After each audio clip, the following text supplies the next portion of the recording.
Assalomu alaykum rahmatullohi va barakatuh. Bugun 16 mart, aynan 16-sanada tug'ilgan insonlar haqida qoldirdim reelslar.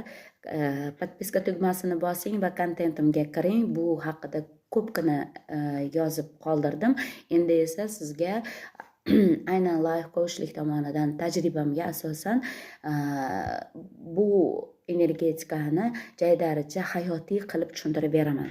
Qarangki, bir ayol murojaat qildi va akalari bilan ishlagan paytimda shunday tajriba, ya'ni ega bo'ldim. Qarang, bir soni bu yetakchilik, rahbarlik, 6 soni esa sevgi, mehr, muhabbat ekan va oilaparvarlik ekan. Qarangki, bu inson aynan rahbar bo'lgan, oilasi bor, oilasida normal o'zidagi xotirjamlik holatini oilaparvar inson yaratgan.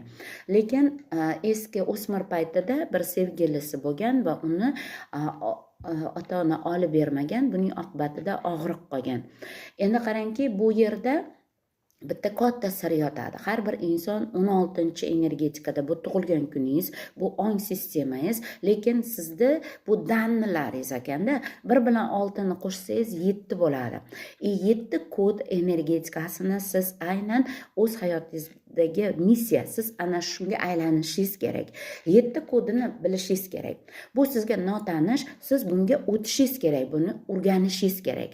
Endi qarangki, bu inson mentalitetimizga asosan, masalan biz islomiy dindamiz, bu inson sportchilikda hayotida tizim bo'lishi kerak, ilm bo'lishi kerak birinchi o'rinda. Ma'naviy boy bo'lishi kerak, namozxon bo'lishi kerak. Endi qarangki, 7 sonida agarda tizim bo'lmasa, tanada sport bo'lmasa va u insonda ilm bo'lmasa, ya'ni har doim ilm bilan o'zini ruhiyatini ko'tarib, ma'naviyatni boy qilib borish kerak-da.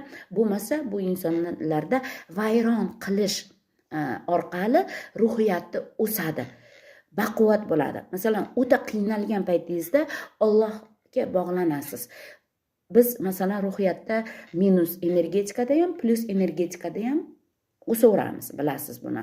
Endi bizni tanlovimiz plusda yashashni o'rganish.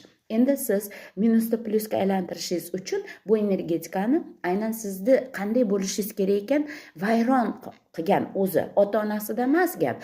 Aynan bu insonda tizimida sport va ilm, ya'ni 7 bu xuddi misoli kalit bo'lganda edi. Bu birinchi sevgilisi bilan ham vayron bo'lmas edi. Oilasidagi ayol ham 2019-yil olamdan o'tgan va nihoyatda tushkunlik holatiga